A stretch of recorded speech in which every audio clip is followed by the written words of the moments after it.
selamat datang di Outkicks Channel. Bareng aku, Berta. Seperti biasa, kita bakalan ngobrolin hal-hal yang menarik dan up to date. Belakangan ini, kejahatan jalanan marak terjadi. Gak jarang aksi ini memakan korban jiwa. Dan salah satu kasus yang lagi hangat diperbincangkan adalah meninggalnya anak seorang anggota DPRD karena menjadi korban kejahatan serupa di kota Yogyakarta. Oleh masyarakat lokal, aksi kejahatan ini disebut klitih.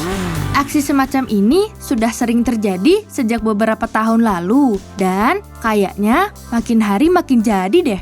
Kok bisa ya? Memang selama ini pemerintah kemana aja?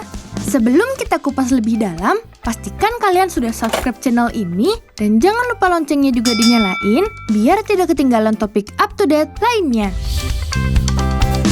Sebelumnya, coba kita pahami dulu arti kata klitih. Klitih berasal dari bahasa Jawa. Klitah-klitih yang artinya mengisi waktu luang dengan aktivitas jalan-jalan keliling atau keluar rumah buat cari angin. Ya pokoknya makna yang positif deh. Seorang kriminolog bernama Suprapto menjelaskan kalau makna ini mulai berubah di awal tahun 90-an. Para anggota geng remaja memakai kata klitih untuk mengganti kata tawuran. Mereka berkeliling kota untuk mencari musuh, memanas-manasi geng lawan, bahkan sampai terlibat perkelahian. 30 tahun kemudian, bukannya punah, aksi ini justru semakin merebak seperti jamur. Data dari kepolisian menunjukkan ada 58 laporan kejahatan jalanan sepanjang tahun 2021 lalu.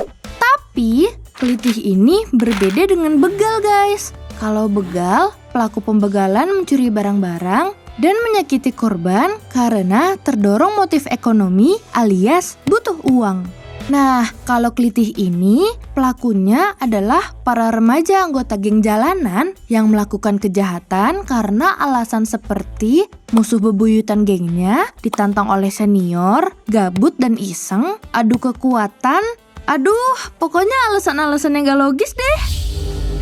Nggak menutup kemungkinan juga kalau geng-geng semacam ini merekrut anggotanya dan memberikan diklat khusus dengan cara anggota baru harus melakukan tindak kekerasan untuk membuktikan keberanian dan kekuatannya.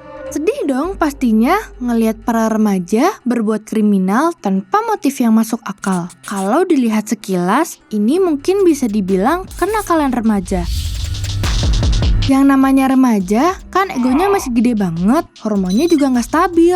Apalagi kalau dia berada di lingkungan negatif seperti kelompok jalanan yang anarkis. Akan tetapi, kalau sampai menimbulkan korban jiwa dan meresahkan masyarakat, artinya kenakalan ini nggak boleh disepelekan dan memang harus diatur kebijakannya. Apalagi kalau kejadiannya semakin banyak, berarti ada kesalahan dalam sistem hukum kita. Jadi kayak ada celah atau kelalaian yang membebaskan pelaku klitih untuk beraksi tanpa takut dipenjara. Pakar hukum pidana UGM, Fathahillah Akbar, menyebutkan kalau Pemda DIY bisa memberlakukan perda untuk menuntut tanggung jawab orang tua terkait aksi kejahatan anaknya, apalagi melihat kasus klitih ini di mana mayoritas pelaku masih di bawah umur. Bisa bayangin kan gimana jadinya kalau pelaku kriminal adalah anak di bawah umur, tapi hukum kita masih melindungi anak di bawah umur. Nggak ketinggalan, aparat hukum juga harus tegak dan adil. Jangan tumpul ke atas, tajam ke bawah. Kalau kasus beginian, ngurusnya lama banget kayak bertapa. Giliran kasus OnlyFans, Kasus seputar klitih kriminal ini adalah PR besar buat pemerintah dan aparat dalam memberlakukan hukum. Ini juga PR besar untuk para orang tua bahwa lingkungan yang negatif dan kurangnya kasih sayang bisa saja membuat anak akhirnya salah jalan dan menjadi bagian dari kelompok yang anarkis.